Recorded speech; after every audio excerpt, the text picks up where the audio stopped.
अस्सलाम वालेकुम दोस्तों। उम्मीद है आप सब ठीक ठाक होंगे और आज के खूबसूरत मौसम को एंजॉय भी कर रहे होंगे। मैंने अपने प्लांट्स जो हैं बारिश में रख दिए हैं ताकि बारिश के पानी से उनके लीव जो हैं अच्छे से साफ़ हो जाएं। और जो मेरे सकुलेंट और कैक्टस के प्लांट्स हैं उनको मैंने अंदर कर दिया है शेड में शिफ्ट।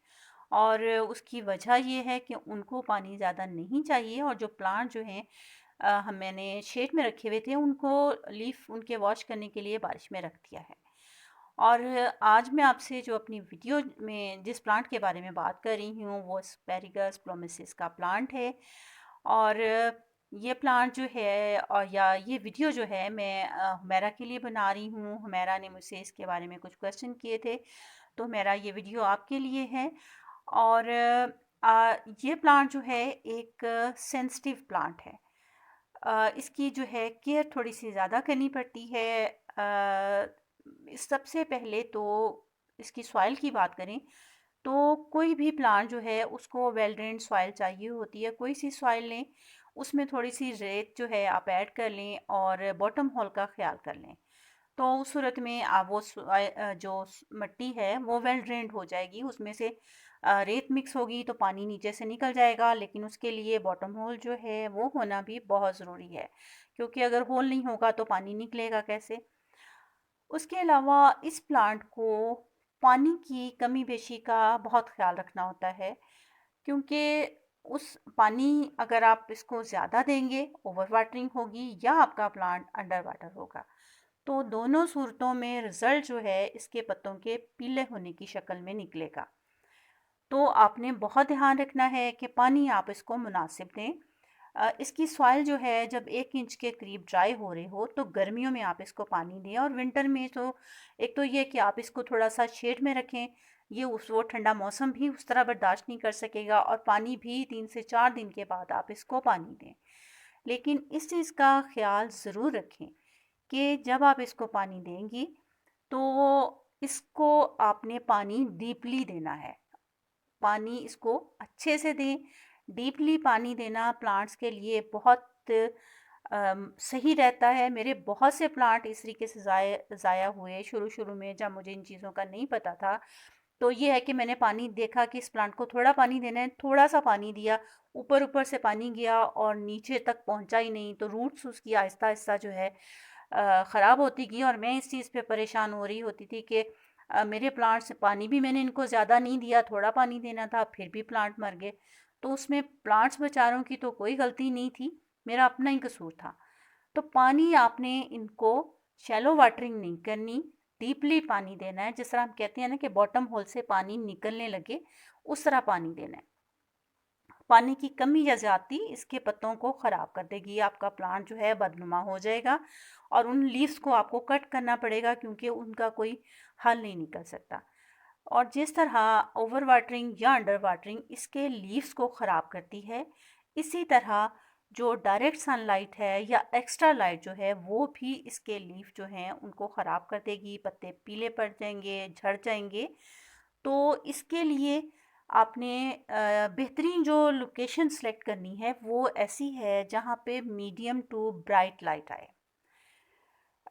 शेड में अगर आप इसको ग्रो करेंगी और वहाँ पे रोशनी प्रॉपर नहीं होगी तो उससे भी जो है इसके पत्ते जो हैं वो पीले पड़ जाएंगे। और अगर आपने इसको ऐसी जगह पे रख दिया जहाँ पे इसको डायरेक्ट लाइट आ रही है, सनलाइट मिल रही है, डायरेक्ट सनलाइट इसको मिल रही है, तो भी इसके पत्ते जो हैं वो ख़राब हो जाएंगे, पीले पड़ना शुरू हो जाएंगे, झड़ जाएंगे, और आपका प्लांट जो है वो ख़राब होना शुरू हो जाएगा। तो दूसरी चीज़ पानी के अलावा कि पानी की कमी बेशी का ख्याल रखना है, और दूसरी ये कि सनलाइट जो है आप इसको प्रॉपर दें। जितनी इसकी रिक्वायरमेंट्स है उसके मुताबिक इसको सनलाइट देंगे, ना कम देंगे ना ज़्यादा देंगे, तो आपका प्लांट है खुश रहेगा। और जब ये खुश रहेगा तो इसकी अपीयरेंस जो है वो भी खुशनुमा होगी। तो दो चीज़ें ये हैं जिनका ख्याल रखना है। और इस प्लांट को मैं कह रही थी कि ये सेंसिटिव प्लांट है, और तो उसकी रीज़न यही है कि ये प्लांट पानी की कमी बेशी से, सूरज की रोशनी की कमी बेशी से तो ख़राब होता ही है। उसके अलावा खाद जो है वो भी अगर आप इसको कम दें तो वो भी एक सूरत हो सकती है जिससे इसकी जो पत्तियां हैं वो पीली पड़ के झड़ सकती हैं। तो आपने इस बात का भी ख्याल रखना है कि इसको खुराक जो है आप मुनासिब दें। मैं इसमें केमिकल फर्टिलाइज़र यूज़ करती हूँ। डीएपी जो है मैंने वो खाद ली थी, काफ़ी अर्सा हो गया मैंने वो ली थी और बहुत थोड़ी थोड़ी यूज़ करती हूँ और वो ख़त्म ही नहीं हुई है। उसको मैं पानी में हल करती हूँ और पहले मैं पॉट में अच्छे से जो है गीली हो जाए और फिर पॉट के किनारों की साइड से मैं इसके अंदर जो है पानी ऐड कर वो केमिकल जो है फर्टिलाइज़र वो जो मैंने लिक्विड बनाई होती है वो मैं इसमें डाल देती हूँ। और केमिकल फर्टिलाइज़र देने के लिए बेहतरीन वक्त जो है वो शाम का वक्त है, क्योंकि मिट्टी ठंडी हो गई होती है और क्यों खाद केमिकल खाद जो है गर्म होती है, सॉइल भी गर्म होगी। तो उस सूरत में आपके प्लांट को कुछ प्रॉब्लम भी हो सकती है और ये प्लांट तो वैसे ही नाजुक मिजाज है, तो आपने इसकी नाजुक मिजाजी का ख्याल ज़रूर रखना है और इसकी बहुत केयर करनी है। इसके अलावा इस प्लांट के साथ और कौन सा प्लांट ग्रो किया जा सकता है?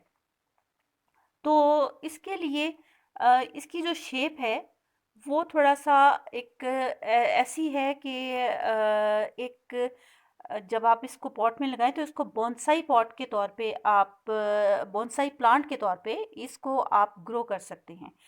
तो इसके लिए ज़्यादा बेहतर तो ये है कि इसके साथ कोई भी आप प्लांट दूसरा ग्रो ना करें। उस पॉट को आप इसको इस तरीके से लगाएँ कि उसमें कुछ थोड़ा-सा पेबल्स वगैरह आप ऐड कर लें। थोड़े जो पत्थर थोड़ा जो बाउंड्रीज़ वगैरह बनाने के लिए यूज़ होते हैं गार्डन में, वो आप छोटे-छोटे से ऐड कर सकते हैं और उसके साथ आप इसको ग्रो करें। इसकी खूबसूरत बोनसाई सी लुक बन जाएगी या कोई छोटी-सी बेल जो है कोई आपके पास अगर हो तो उसको आप जो है नीचे इसके लगा सकते हैं। ये देखें कि नीचे इसकी शेप इस तरीके से इसको आप इकट्ठा करें और इसको ये बना लें, एक बोनसाई शेप दें और एक न्यू प्लांट जो है आप इससे बना सकते हैं। इस खूबसूरत प्लांट को अगर आप अलहदा ग्रो करें तो ज़्यादा बेहतर है, क्योंकि ये एक सेंसिटिव प्लांट है और किसी दूसरे प्लांट के साथ जो है थोड़ा सा मुश्किल हो जाएगी, क्योंकि इसको हर चीज़ से ही मसला हो जाता है। तो इसको आप बोनसाई की शेप दे के तो उस तरीके से अगर ग्रो करेंगे तो ज़्यादा बेहतर लगेगा। उम्मीद है आज की वीडियो जो है आपके लिए कुछ हेल्पफुल ज़रूर साबित हुई होगी। अगर आपको वीडियो अच्छी लगे तो लाइक ज़रूर कीजिएगा। आइंदा किसी और वीडियो में आपसे फिर मुलाकात होगी, तब तक के लिए इजाज़त दीजिए। चैनल को अगर आपने सब्सक्राइब नहीं किया तो ज़रूर सब्सक्राइब कर लीजिए।